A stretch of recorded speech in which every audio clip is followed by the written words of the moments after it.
we're seeing Higgs and Clicks kind of fall back into, less so going for the high ground and more so going for that control of the front zone. I mean, just tough break there for Clicks as well. I swear, anytime you tune into like a healthy one of our top teams throughout this season, right? And they're having like a healthy game. They try to make some sort of a rotate with those overdrive grenades, and they combine it with the mist. You're just in the air for so long, you know what I mean? You can get beamed out so easily. I feel like it just happens so much this season. So many of our teams good at aiming, and they're well aware of those rotates. But yeah, tough break there for Clicks. Higgs still goes on to pick up a couple points as a solo, so they're still going to be, you know, fine in terms of the consistency standard. I mean, Higgs also, you saw the very moment, that last moment there right before he was eliminated, he dropped 170 over onto Peter, right? So that might have been what led to Peterbot ultimately going down and Pollo having to solo clutch. So it's crazy that even when he goes down, he's going down swinging. Oh my gosh. We also saw another duo I don't myself know too much about, Muzz and Liquid. In that last game, Muzz was left as a solo, but man, they were moving and grooving. No, we say, you know, multiple times during the heats of the competition that we love this opportunity for some of these lesser known teams to kind of get this opportunity to shine. And what better way to shine than all the way on high ground for Liquid and Muzz FB? Just a handful of eliminations and making sure that once high ground was kind of contested, they did a pretty good job trying to recover, trying to drop down a little bit, and even being able to still hold high ground as a solo player. Muzz definitely proved themselves here in heat number 3.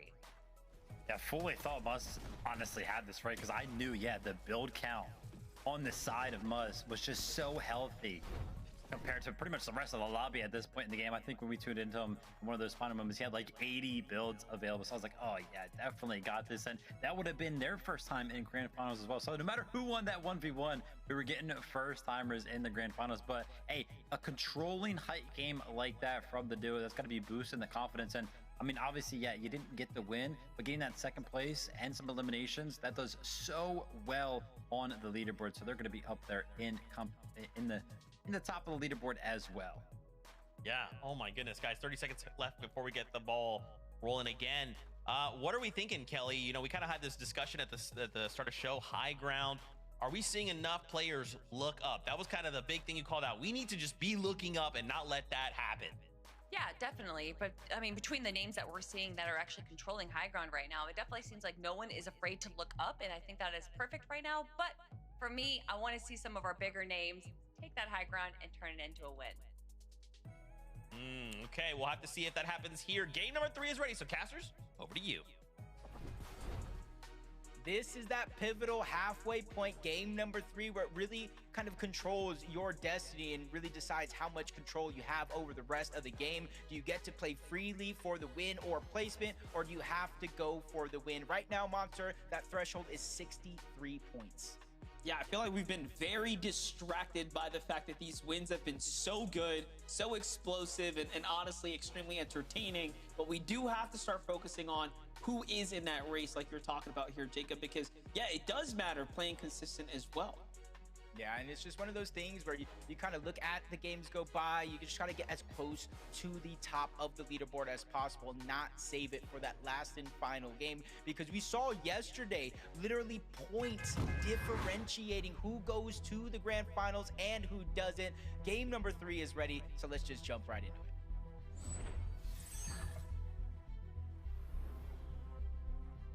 All right, game 3 now is kicking off here. So what have we seen so far? A lot of endgame action, big teams, of course, popping up and showing up when it matters most. But to drive that story about consistency, you have to win your drop spot first. And this is where you still have a chance to turn things around, right? Game 1, game 2 are out the window. But if you do well in 3 like solid games back to back, you can still be in the conversation. Talk about that Frigid Fortress that opens up after Yamzo's victory there. Take a look at this. You even have the likes of Paper and Rezi landing here, really getting desperate, I see. Yeah, almost everybody that's landing here at Frigid Fortress now chose to stray away from a contested fight. Lo and behold, it becomes triple contested. Worse situation than that was before. A fight over towards 4 fields. Proxy, Kenya, versus Fea and Kiffy. Early lead already going down. Tenya is going to be the first one dropped. 2v1 situation, but Kiffy makes the play by himself, saving the day. And it's much quicker this game than every other game so far, negating any possibility of a third party sneaking up on you. Yeah, it's only gotten faster so far, and I think they recognize that last game. I called it. I was talking about how passive they were and kind of taking that initial engagement. Seems like they've learned, but look at this, Peterbot Boyo. What are you guys up to? What are you doing here? We're playing musical chairs right now because I don't see Clicks and Higgs anywhere in Wonky Land. Peterbot, Poyo, we kind of all knew some sense of this might go on. There's like, I don't know if it's a personal beef, in-game beef between Peterbot and Clicks, but the two biggest names in Fortnite right now constantly going head-to-head. Peterbot and Poyo looking to contest their drop, but guess who has a 9,000 IQ? Higgs and Clicks making the call, say, hey, this might be the game. They go over and steal this Squibbly Shorts drop spot to make sure that they are uncontested. There's no way they can read them that well, though, right? Like, Peterbot and Boyer surely can't be that predictable that Clicks and Higgs are just, you know, that far ahead of them mentally when it comes down to the strategy. Going off by previous heats, I think it was around like 145 or so. The points kind of get towards if you're looking to make it in through consistency. Clicks and Higgs about 30 points away. That's like a top 10 in this game. And they'll be sitting safe for the rest of the tournament, or at least you'd think so. But how this game goes, they have to change up their strategy, whole different drop. They're going to prioritize rotating in, not even necessarily looting their POI. They're probably in the back of their mind, they think Peterbot and Poyo knows we're not at Wonky Land. They're probably going to key the next place they think, which would be Squibbly Shorts. Crazy Booga remain uncontested, but this time around, the Battlewood Boulevard gets a little bit of a boost. You get an extra % chance of the rare chest dropping and a little bit more gold. So for Booga and Craze, they might be eating good this game. Yeah, most definitely. We've already seen them pretty well positioned. I mean, last game they had somewhat of an issue with Surge, but that was the later half of the end game, not necessarily early on. Finding more success in the fights. We're talking about successful battles. Of course, Ozone and Golden we saw there, getting their hands a little dirty in that end game too, or falling around zone 7 or so, but what's happening here? Good fight. Cynics is in the box. He's gonna go ahead and clutch this one out, win his ones, and just like that, Painted Palms is now theirs, but there's another team or two watching what's happening as Tragic lurks up into the box. I feel like this game is moving at a much quicker pace. You said it yourself, two other teams. Tragic thought they were the only ones lurking over in that direction. Well, they get a surprise for sure as Tragic gets down, trying to shockwave away. Vibes is there along with Cynics. They definitely turned the tables in an instant. They had no idea how many teams were there, but now it looks like they have a huge advantage trying to clean up that elimination, grab the body first, make sure they're able to get every scrap of the loot from this. See it from the other POV here. Yup, that's the quick elim right there. It's a little confused why he shockwaved out the way he did, knowing that you just gave away your position to the team that you was on top of. But they're gonna be regretting that now. They didn't actually get the second teammate though, right? So he's still up. Yeah, he kind of got saved though, because once that third party comes in, it kind of slows things down. That's % on the side, but then there's another team, Carbone and Noah plays. They get flanked there for a moment, % barely surviving a whole nother duo, and it's just like, how long can you deal with pressure just like this? He's already at a reboot van, but it's so crowded. You almost got to continue going towards the north, towards the outside of the zone, and hopefully these guys get bored here and rotate in, because I'm not sure how many other reboots are near this location. Yeah, I like how Carbone and Noah are like, oh, perfect, we're going to be lurking this fight. Nope, there was two teams and the solo already doing the same exact thing. So just a lot happening there. Aviv tingling right now, back on over to the studios, just capping out material here. So see them farming this scaffolding for all the metal. Loadout's going to be very strong. We haven't seen too much of a big performance them, you know, just yet in the end game. Clicks and Higgs, though, adopting, again, a new strategy, if you will. Obviously mixing things up right now to avoid the pursuit of Peterbot and Poyo.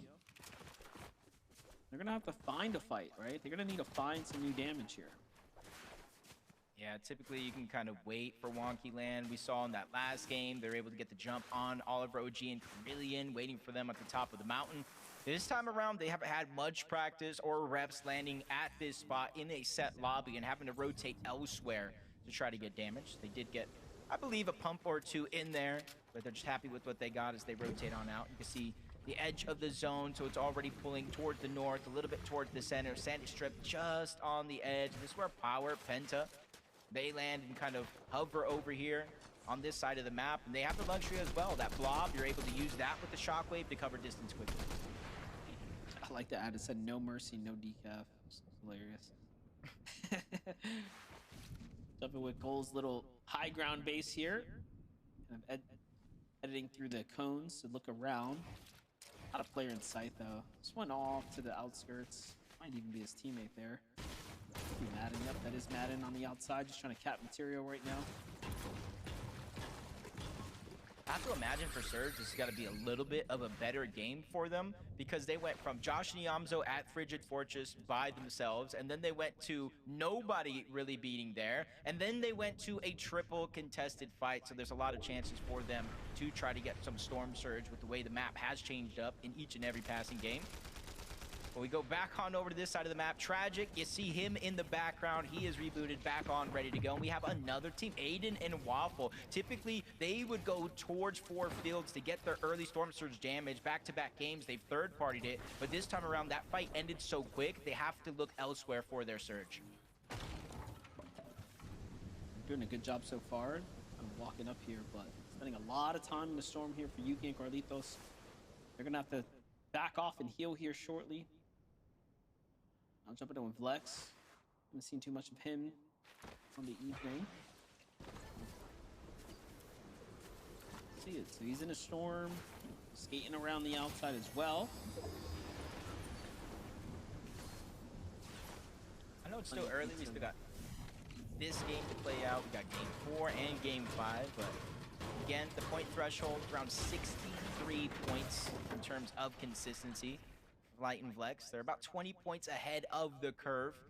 So as long as they honestly continue to have not even necessarily the best, they don't even need first, second, third places. They just need to remain consistently in the top 8 to hold on to their spot. Definitely making it sound easier than it actually is, especially from what we witnessed not only today, but throughout the weekend so far. You jump on over to Dozier and Ishu, 6 games in the play-ins, the most of any team, and Tim, that's impressive. I know it's kind of like a different feel playing through opens than in a set lobby, but even the best of the best don't usually get 6 wins. It goes to show that they're practicing the blueprint, probably playing for high elim and high ground games.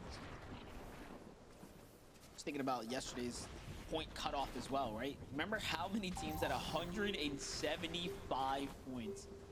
And when you look at the overall lobby stats and you compare it to this heat lobby here, this set lobby, I mean, they're not too far off. So although the cutoff here is around the 60 range, that can change. That number can change really quickly, right? Depending on how the points begin to spread out and kind of funnel up towards the top here.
shot off. But he realized, hey, this is Peter, this is Pollo. We can't stay in this position. I got a shockwave out if I have any hope of getting back into this game, and really did just catch him off guard. And that's been the thing we've seen from Peterbot and Pollo so far in some of their fights, is they do attack from two different sides, catching so many players off guard. And that was with a third party shooting at him there too at the end. Somehow still managed to close it out, and that third party just thought twice after the Elam fell through for Curly and Oliver OG. Much better game for them after being eliminated early last game by Clicks and Higgs, but little drop spot between Peterbot and Pollo. Now Clicks and Higgs back here. Everything's ending and collapsing at the wonky land. It seems like we will likely get that engagement between the two. And who better than Clicks and Higgs to kind of play this end game out? But Peterbot and Pollo have already showed us that they know the strategies here. They know just as how to play this just as well, if you will. Just outside of the Ferris wheel. Probably one of the highest positioned teams as of now. The mountain truly hasn't opened up on the north side of the zone. So for Clicks and Higgs, 155 above the damage threshold. Honestly, I don't think in terms of where they're at now in comparison to every other game they've landed Wonky Land, I don't think it's just too different. They're at their POI, they're above the damage threshold, they have a decent loadout. So it's almost looking like business as usual at this point in time for Clicks and Higgs. Madden and Cole really taking advantage of the zone. While other teams qualified out of Frigid Fortress, the mountain towards the north, Cole and Madden has been a staple on that side of the map, and they're quickly putting it to use, rotating quickly towards Wonky Land. They're not necessarily attaching themselves to that top mountain because majority of the lobby does believe that it is going to pull towards the south instead of towards the north. Yeah, this is just all intuition now, right? All speculation, if you will. We don't know where the zone's gonna go. It's gonna go north. So those that made the decision to play up there a little sooner instead of later, gonna get rewarded here now. Crazy and Buga though get spotted out by Peterbot Pollo. The edit open there, and they immediately get punished for it. Surge is active here, giving the lobby the warning now. How far they need to go. Peterbot Pollo have the luxury to move late here, and they can even use the boosted rotate if they really want to try to take some clean high positioning. We'll see what they end up doing. It's a risk either way. Flurry on the other side though, under some serious pressure below the surge. Damage coming through, shots from the left and right sides. It's gonna be Bobby who picks up the quick Elam there, putting them at 2. Elam for them, because it's not necessarily the 3 points that they're getting, but it's the Storm Surge that's really just been crushing dreams all weekend long. It was 400 above. You can see the strikes of lightning going off in the distance for players that might not have that same luxury, that same feeling of comfortability. It's Clicks and Higgs, they're 200 above, instantly position themselves in towards zone. Now they're looking back of every other team that either has to rotate in by foot or really taking advantage of those shockwaves being used. Waffle Joe taking the brunt force of that damage and focus overall. And this is where it's gonna really start to get interesting, because if we pull anywhere else but the eastern side from here on out, we are good, Monster. If we pull towards the east on top of that mountain, you better buckle in, because it's gonna be a roller coaster of emotions.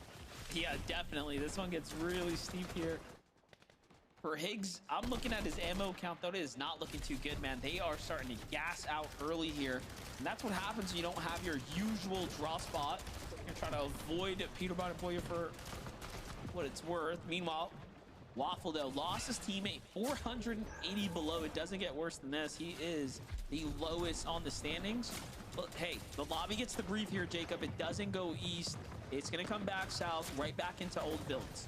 Yeah, and depending on kind of how he plays this, there will be other teams trying to rotate first, beat him to the punch, but 400, he just doesn't have the time to wait. That's over 2 full eliminations. He tries to approach onto one, but gets flanked by a whole nother team. Down he goes, outside of placement, leaving it to the last 2 games of the day to try to pick up either a win or enough points to make it in through consistency. Peterbot and Pollo quickly rotating on over. Necessarily haven't had too many big worries in this match, but I don't know if they know that's Higgs or not, but they're ready to drop on top. Pollo ends up into the box. Big shots can be fired, but both of them being dropped down low to just a little bit of HP. Peterbot and Higgs need their teammates to alleviate the pressure, and that's exactly what Pollo's trying to do. Click's doing the same thing on the other side, and for now, the dust is settling. Both teams will live to tell the tale, since they still have to rotate towards the south into the next zone.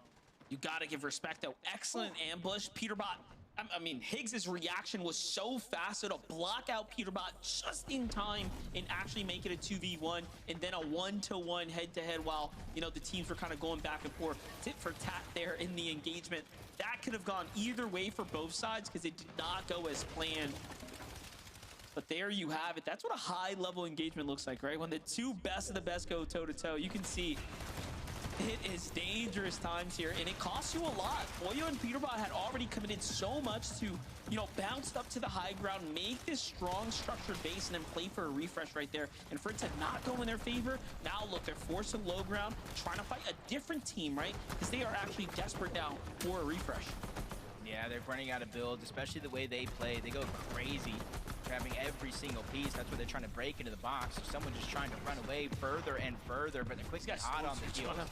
The fact that nobody has even shot in their direction yet is huge as they finally pick up that elimination onto Joe. Almost 400 above the damage threshold, but again, still, in comparison to probably where they want to be, they don't have a ton of materials, but it's rotating towards the south, back on over towards Wonky Land. They can go right back up to the high ground and try to solidify it as their own.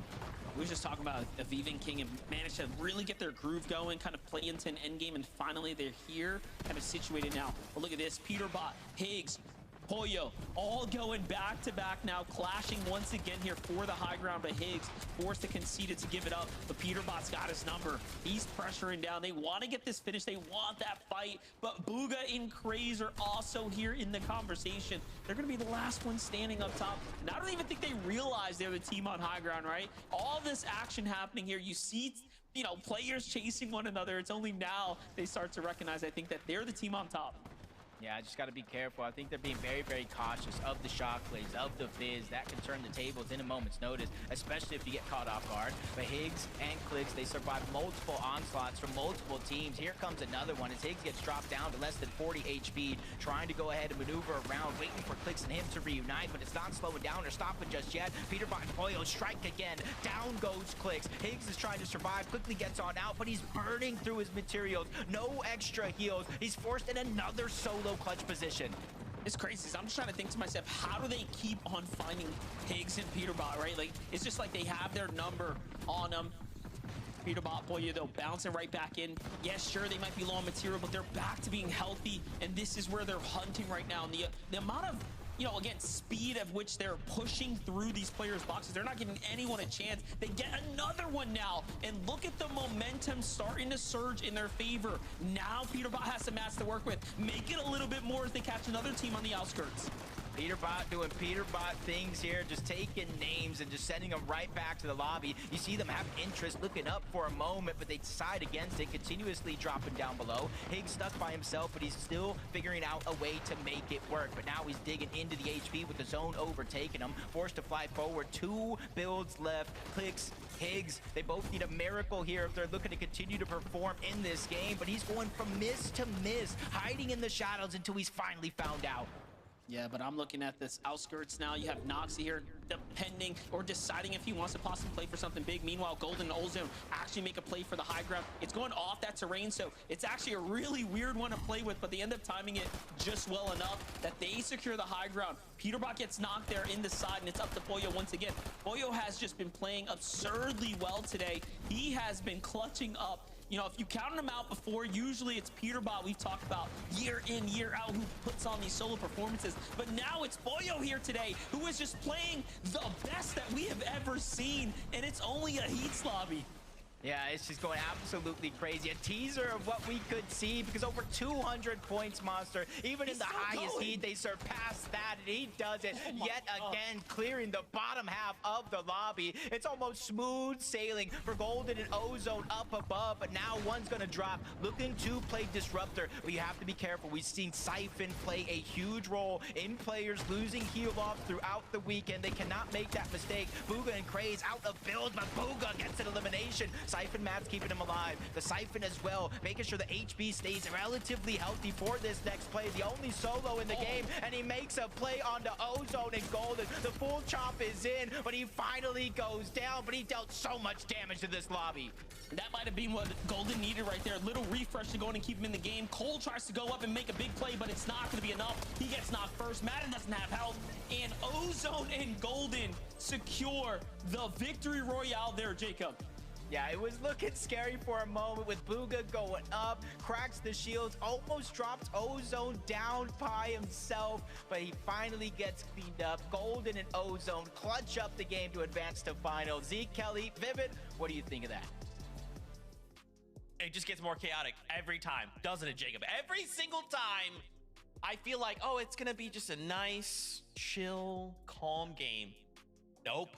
Every single time. Shout outs to Golden and Ozone there. They had hype, and you know, thanks to Booga playing spoiler, running around, suddenly the tempo gets shifted. And on the other side, Golden and Ozone, as long as they're like, hey, we got hype, right, Kelly? We got hype up here. We gonna walk away with a win. I mean, if you're able to hold down height, especially once you hit zone 11 and no one else is really looking up at you, you're pretty much a shoo-in to either get a top 5, if not the victory royale. And it looked like Ozone and Golden knew exactly what they needed to do in that situation. They saw just how chaotic the mid and low ground was. And so for them, it was all about just playing the high ground as standard as you can, Vivid. Yeah, I mean, there was a couple of chops that came in, but they were able to sustain through them no problem. And Jacob kind of mentioned it, man. I was a little worried, Booga running around. It's like, man, if he only had like 10 more builds, how much more damage could he have dealt? But yeah, incredible run there for Golden and Ozone. Another one of those games where, yeah, I did mention that a couple of chops came in this later zone, right? Very, very late into the 11th zone and early in the 12th zone. But prior to that, it looks like they were kind of just chilling, right? Playing that spray roll where you're trying to relieve the lobby of all of the materials so that way you can go ahead and win some of these final engagements. But booking their ticket to finals from the high ground. That's what I'm telling you. Kelly called it out. High ground. That's what we got to look, pay attention to, chop them out, or maybe we go up there ourselves. I don't know. Now, we do only have 2 games left to go. When we return after this short break, we'll take a look at the standings, set ourselves up for game number 4. So we'll be right back.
Welcome back, Fortnite fam. 2 games left to go here in the Heat 3 of the FNCS. Let's get right into it. Let's take a look at them standings. Let's kind of see how things are going. If you're tuning in, welcome. We've got 2 more games to go. Before we wrap things up on the day, we want either a victory royale or to end the day in the top 10 in consistency, which basically is going to be looking at the top 15 on this leaderboard after all is said and done. Right now, though they've not gotten themselves a victory royale, though we've been in a situation where Pollo has been solo 3 games in a row, Kelly, they're still in first place by a lot. I do want to remind everyone that yesterday during Heat 2, Curve and Venno had the most eliminations out of the North American Heats, and that was with 39 eliminations. So to see Peterbot and Pollo 3 out of 5 games played, barely about to hit that as well, shows just how aggressive, how insane this duo is. And you called it out, Zeke. Pollo has been a solo for majority of the 3 games, especially in the end games that we have seen. So for Pollo, you know, the player that Peterbot quote unquote carries all the time, to be the one carrying it in the heats, I just love to see it, Vivid.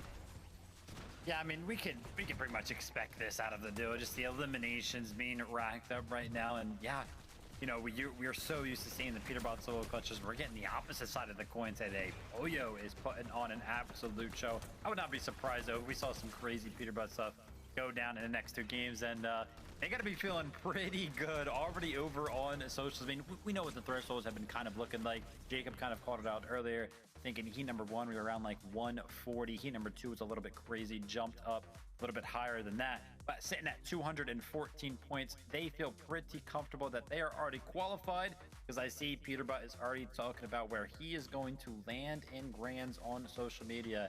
And I gotta tell you, it's a little spicy because it says wonky in grands, but that's a whole different story for next weekend. We got a bunch more teams that still have to clinch their ticket to grand finals today. Okay, I like it. More on that next week. Why don't we focus in on Clicks and Higgs right now? You know, these guys currently in 3rd place, right, in terms of the consistency situation. And based off of those numbers that you said and Jacob called out, I feel like, you know, just a few more games should put them very comfortably in. But, you know, it's interesting. I feel like we've seen them in these kind of, sometimes they're on height and things are going really well. Sometimes we've got Higgs solo running around, you know.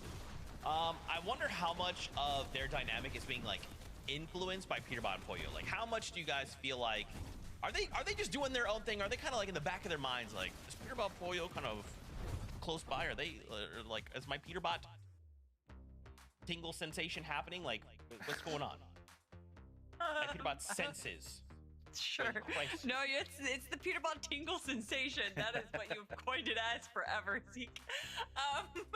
For Clicks and Higgs, if you look back at how early those clips were, the EBS, they were around zone 9, zone 10, and they had only a handful of builds there. So I think there is definitely some issues going on with their early and mid game. Maybe it's even just the end game rotations where they're having to build a lot. We know that Clicks and Higgs love to run the low ground. They love to be at the front of low ground and kind of build out a lot of territory for themselves. So I think just having this lack of materials is kind of affecting them for that ultimate end game like win strategy. But I don't think that's necessarily a bad thing for them, Vivid.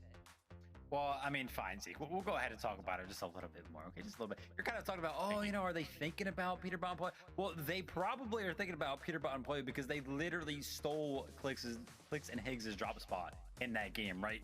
Peterbot and Pollo, they landed wonky and forced Clicks and Higgs to kind of swerve off and land elsewhere. So not only are they thinking about them, they're literally being directly affected by them in the early game. But speaking about like the end game, no, I don't really think that they should be thinking about them, because we kind of talked about it multiple times today. Clicks and Higgs looks like they want to be playing for the high ground, but we haven't even seen Peterbot and Pollo up on height today at all. They've been going for elimination. So Clicks and Higgs should be able to fulfill their game plan if they can get there in a stable enough position. I don't know why you just invoked that. I don't know why you just invoked Peterbot going crazy up on the high ground, but you know, I'm down. 2 games left to go. Let's see it. Another player going crazy. It's Booga. It's crazy. Booga has now been put in a few solo situations, and in that last game, solo clutches a 3rd place. Yo, I'm loving seeing Booga back. Yeah, I mean, if you're looking at his history right now, 10th, 18th, and 3rd out of 3 games that we have played, that just shows to me that he is making it into the end game, and then he's also making these little micro adjustments that we love to see from our top players. Because in a heats competition, the meta definitely varies from what we're usually seeing in a set lobby. So for Booga to be able to kind of see that, read that, and then be able to come out with a strategy onto how to utilize that, I love to see that. I gotta tell you, I was kind of expecting this duo to have a little bit more in the eliminations category. Every time we kind of tune into them, yeah, this kind of seemed like they are falling a little bit short in terms of being able to stay alive healthy as a duo right now. So that does kind of hinder the ability to actually pick up those eliminations. But remember, we talked about it. We're supposed to have Booga, the well-vetted, experienced IGL here, kind of leading Craze to those eliminations. I want to see Craze get a little bit more active, right? I want to see him box to box, wall to wall, finding those eliminations. Okay, well, 2 games left to go. That's what we're hoping to see. That being said, MDF Jacob, over to you. These are going to be 2, I feel like, of the greatest games we're going to see on the weekend so far. Everybody's still in the hunt to claim at least one of those consistency spots or one of those last 2 wins. Yeah, and the only team that's really safe right now is Peterbot and Pollo. 214 points. They surely are in. So let's see what happens here as game number 4 is ready.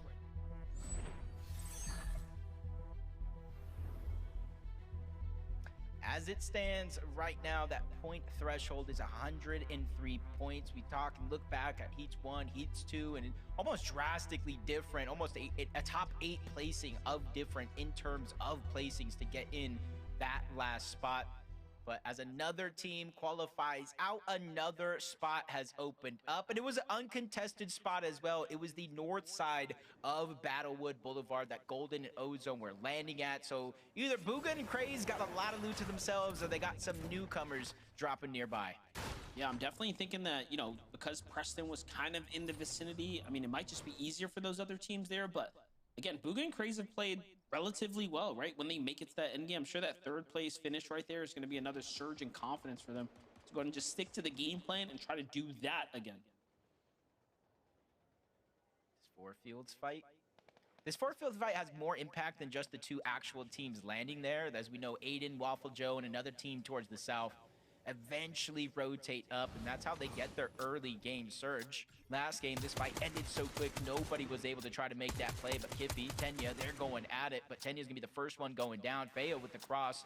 So even though he landed relatively far away, he's still impacting the fight tenfold. I was gonna say, and you saw Waffle Joe land a lot closer this time too. Like, they landed at the southern portion. They're probably trying to see if they can actually make a quick move here, but Tenya gets finished off there, just the time. Proxy's gonna try to break out the back. Kiffy, though, just waiting. Nothing, unfortunately, evolves from that. And if they have learned anything, at least from game number 2, was that they gotta finish this fast. So this game's already starting to slip away from them. It's unfortunate for Proxy down below because that team's up above. And on the outside, he has very limited options. He tries to rotate out towards the north. He runs into Aiden and Waffle. A couple of shots are going to land from them. He tries to shockwave again, but that's when the elimination does get cleaned up. So Aiden and Waffle, realizing, hey, this fight might have stalled out this game, quickly rotates on over. Bobby is here, along with his duo, trying to third party as well. And this is what we've seen throughout the day overall on this side of the map. Teams just third partying and crashing to try to get surge or elimination points. You see Mar and Bobby, because of those shots flew over Aiden's head, they were like, oh, wait a second, there's actually a team behind us. So they box up immediately, jumping in with Higgs and Clicks, though, using the fist to actually break into the box there. It's kind of crazy, at least from the outside looking in, but here comes the upgrades. At least gets himself a little shotgun, not the best, but something to work with. Here's a look from Higgs' perspective on how it all went down. He just keyed right in to the action here. Oh, he actually lands it and gets the knock. Wow. You can see no shotgun in his inventory. So crazy. Great heads up play right out of the gates. And, yo, Vivid kept his ear to the streets. He's the one that said, yo, without even winning a game, 214 points. Peterbot Pollo say, yo, Wonky Land is now ours. And I thought, you know, I was hearing, hey, if you want some, come get some from Clicks and Higgs and Blood X. And Peterbot Pollo, they say, hey, we want some. but there's nothing to get over here because they disengage, they switch drop spots, and already Clicks and Higgs getting aggressive. So they're using this time here with these last 2 games, or even third if you count the last game as well, to try to get as much practice in a finals lobby as possible. Like what Peterbot and Boyo do though, right? This is all mind games, really. It's just telling them, hey, even if you get to finals, think about this. You're taking your drop. All right, it's just one extra thing to have to worry about as far as prep goes, even leading into it. It can make all the difference. Google crazy the Battlewood though. We already knew they had to drop themselves. You can see other teams starting to encroach in on the territory, but again, plenty of space to play with. Even more space now to the north after, of course, Ozone's team wins. Back on over to Aiden and Waffle Joe though. They end up disengaging, abandoning the fight after finding the proxy elim, and then rotating into the contested side of Moxie's side. Look, there's other players here too. Yeah, they're lurking on a team that's lurking on painted palms. Just gotta hope they don't get spotted out. Vibes.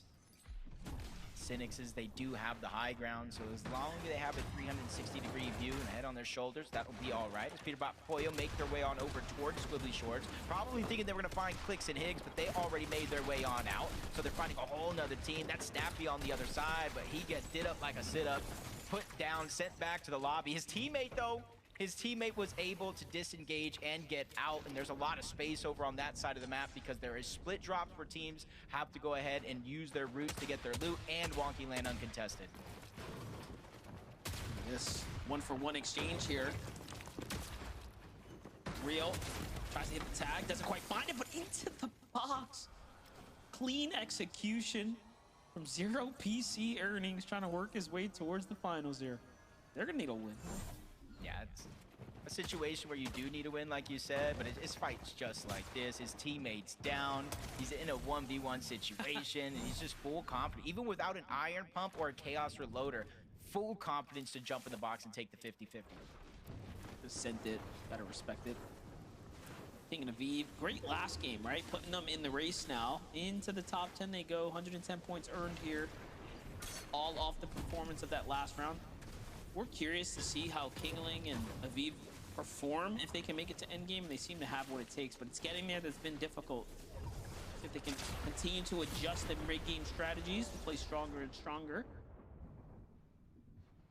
Seek and Taki are doing the same exact thing. They've also been very much in the conversation on the high ground from time to time, coming super close to pulling out a victory so far here. Playing pretty well so far, 122 points so far. You see them, they're 7th so far on the leaderboard, and that's even more higher up because remember, those teams that do got the win, they get the 1,000 points and automatically advance. So they're just one good game away, honestly, maybe even a top 10 away from punching their ticket into the grand finals. Others got much more to go, many more points to go ahead and grab, but honestly, 2 5th places, even with a bunch of elims, could possibly qualify you. But I'm not sure too many players are going to be up for that challenge, but Bobby does find his first elimination there, and it looks like they're looking to chase down Preston for the second. Yeah, it seems like they're playing off the momentum right now. After finding those other early fights and eliminations, it's looking pretty good. Great side angle there from Mar. End up finishing that one up. T just listening to what's going on here with Turbulence.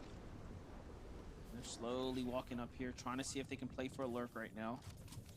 Like the strategy, like the play. Obviously, Bobby and crew are, they just have their guard down, right? Not sure if I like the 3-2-1 there. It wasn't exactly the opener they were looking for, and now they just give it up, so they're just kind of stuck here at this point. Yeah, accidentally shooting on 2 different targets. Both of them did get damage.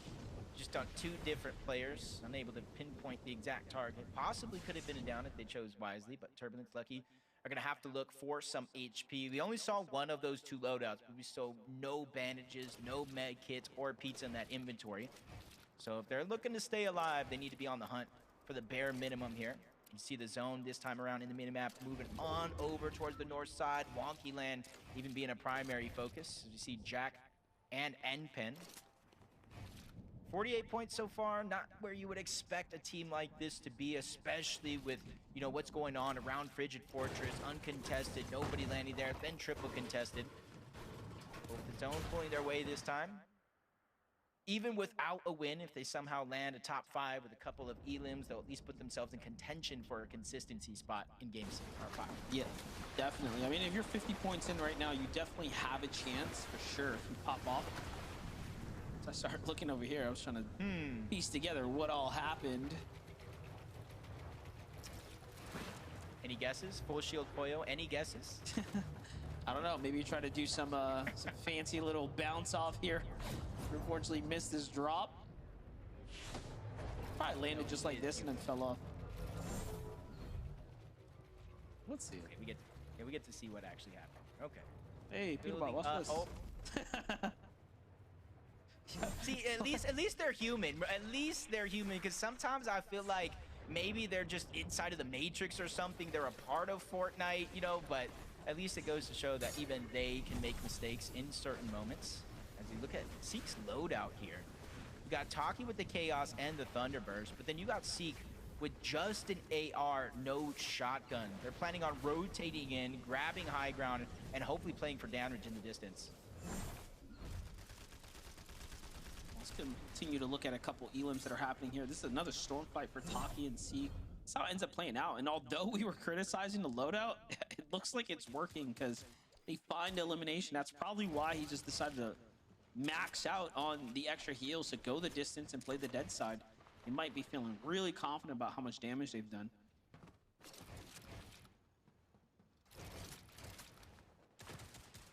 Is there an Ishu rotating in? This time around, all they have to do is just kind of move north. They get Dark Dominion uncontested. They haven't had to move at all so far during this game. Maxed up on materials, and even have some extra heals down below before they start to make that rotation. And since they have this bird's eye view, they can start to gather that information, figure out how many teams are rotating by them, where those teams are rotating, so that way they can make their rotation accordingly. Because shockwaving off high ground right here, you can cover distance farther, but it comes with its own risk. Uh-oh. Ah, that's what they were doing. Okay, okay.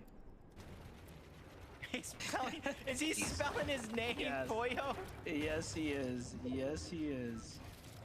I was curious. Now it's all starting to make sense. That's an A. Yeah, at this point, I actually don't know what he's spelling. I'm not sure. I want to know. It's just... Oh, their initials. Peterbot and Pollo. Their Ferris wheel. That's a lot of confidence, man. 217 points. They already qualled. So the only one using this wonky wheel is going to be Peterbot and Pollo. It's not even the last game. They're already loosening up here. Just making a statement. Again, mind games like we talked about. It's all mind games at this point. That's true. I always talk about how important it is having a strong mental game in these tournaments. Because whether if it's 5 games or 6 or even 12 in the grand finals, you got to know that nothing is going to go perfect. There's going to be speed bumps along the road in your journey, so you got to be able to bounce back from that. And mental composure is just as big as anything else. You don't want to have to shut down midway through the tournament. So going to be looking at that to see how teams perform at the start of some days and how they finished at the end of others. As Chimp and Liam, they're one of the teams that I always talk about. You know, we talk about the Ferris wheel, we talk about the rifts, latte landing. I mentioned it, I believe, yesterday. I mentioned it again. It has one launch pad back here that they're using, and it's different than the majority of every other launch pad on the map because it takes you higher and it takes you further as a standard launch pad itself. Now, Monster, combine that with a Shockwave, combine that with a Flowberry Fizz, and that's what allowing Liam and Chimp here to rotate all the way in towards the zone. And we got a mountain one this time around. It strayed away from it in that last game. So for Liam, they're going to get priority position in this zone. It's coming all back to this north side. These mountainous terrains definitely get difficult. The 50-50 is already playing this up, so whoever's here early surely is going to have the advantage. Paper and Resi playing a little bit more of a defensive, kind of low position here. Not trying to risk too much on the high ground. They don't want to attract too much attention, but it seems like they do have to fish for some damage here. And it's inevitable. There's going to be plenty more teams starting to come this way. Paper and Resi. Paper is one of those players back-to-back with Victor V, and then with Epic Well and Victor V. 2 different globals he was able to attend. See if he can make it a 3rd by qualifying for final, done the Summit Land, and eventually globals from there. Peterbot and Koyo looking to put pressure on Chance and Tyler. They're already 400 above, and that one definitely turned sideways. Peterbot takes a huge punch to the face, but Chance and Tyler both go down. It's Koyo again. I'm not sure we've ever really given MVPs for a day. I know we didn't yesterday or before, but Koyo has to be the MVP of the day. He is. I'm telling you, we're watching him play at the best he really has. Like, truly, he's showcasing why he is who he is, you know, and why the region continues to give him his flowers, you know. It's not a game, you know. I know they're in here messing around, building and all that, having fun, but they're just showing you sometimes it really does look like they're miles ahead of the competition. See Boo and Craze right there on the line when it comes to zone, trying to put pressure onto Oliver and Carillion up above. They don't have far to rotate, but that high ground is a team that you aren't going to have to worry about. But they look down, they see Peterbot and Poyo again. Much pressure coming out from this side of the map. See other teams rotated here. Mike and Logan trying to use the Fizz Shockwave to cover distance. Luckily for them, Oliver and Carillion were busy. They were distracted, so they weren't able to get any damage on them rotating through the sky. And I'm just looking at the situation at hand here. They are going to have to move here. See how it ends up kind of playing out for them here. Enpin actually gets, credit, possibly, for an elimination there, too, while this is all happening. Oliver Ojito trying to open up some sight lines, but nothing just yet. Take a look at the wider image. You see Moxie still alive here in this endgame. Noah Plays here to the left. Paper's team still in the running right now. Again, these are the big performances you will have to pull out if you want to get back into the race here for consistency. So Resi and Paper do have a chance. You know what's really cool about this endgame too, though, Jacob, is that if you play it right, the terrain is so crazy, you can actually win even if you don't, haven't been playing very well today. Like, this can really go any way, and sometimes RNG like this can be very favorable for you. Yeah, I know Kelly, Vivid, Zeke, they were talking about it a little bit, about teams not necessarily looking up towards high ground in the fashion that I feel like all of us can agree we thought would happen. And so exactly what you're saying, this could be one of those zones to where a team near the bottom of the leaderboard, halfway up the leaderboard, can surprise, get high ground, and clutch out and steal a win away. But still, there's so much action going down when we get to the side of these mountains. King and Habib continuing to find their groove. King with 5 eliminations so far in this game. And King, rightfully so, is getting his moments in the spotlight. He just needs to cap it off with a spot in finals.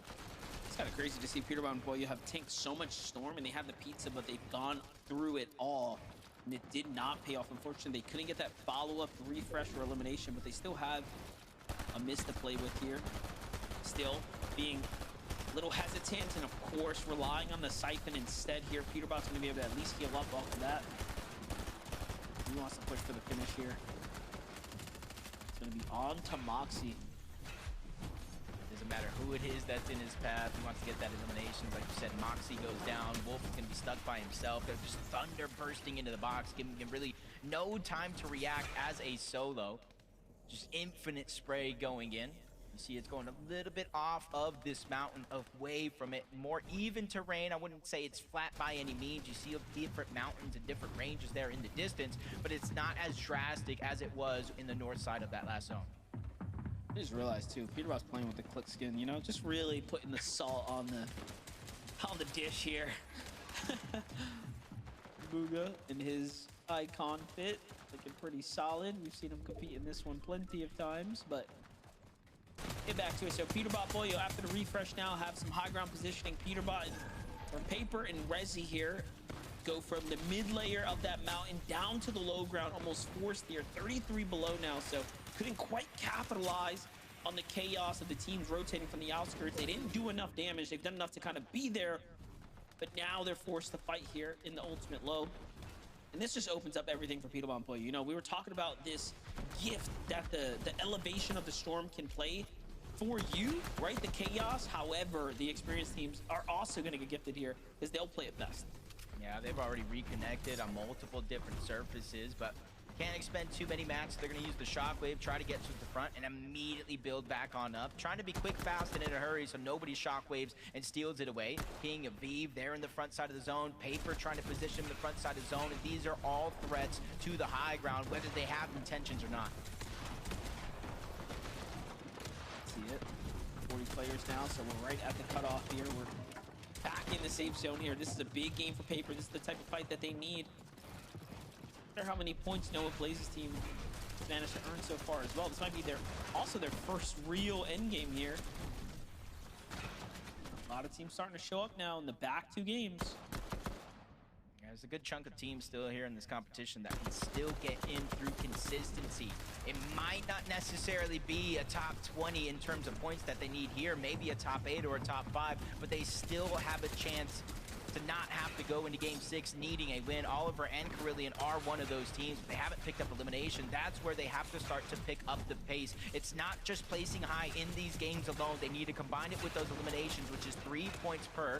But they get to the front side of the zone. They realize opportunities will naturally come as the game progresses. But Bugha and Craze, they're quickly running out of mats. So they're now trying to be proactive to pick up elimination. Good amount of damage as teams rotating by, but nothing to get the actual elim, to get them the mats. But while all that's going down, Peterbot and Poyo have finally been contested and taken out.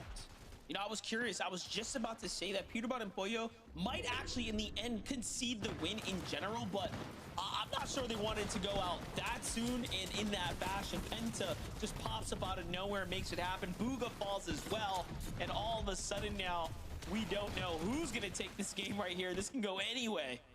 Yeah, Power Penta, though, they're in the driver's seat right now on the high ground. Nobody's really having a chance to look up. You see Aviv and King, one of those teams that might, but they're just going through so much chaos down low on the low ground. Going for more elims here, picking up the siphon mats. Aviv realizing, hey, I'm running out. The bare minimum is all I really have left. Noah Plays has some, but does not have his teammate. Carbone is going to go down, leaving Noah Plays no choice but to start his heal off early and hope to get a couple more placement points. Plays playing for that heal off. Top 10 now, so it is working. The placement points are starting to come through. Flex and Light. Flex barely holding on there. Oliver OG's in this end game as well. He's managed to go the distance with Carillion here, and they're at 80 points now, Jacob. Okay, so things are starting to get closer and closer now. The teams that needed to jump up and get into the top 8 are starting to do it. The teams that needed to break away and give themselves the cushion, the distance to be there are doing it as well. Aviv and King are 2 of those teams. Penta's team's another one. And Noah Plays is actually turning online here too as he finds his first healing in this end game.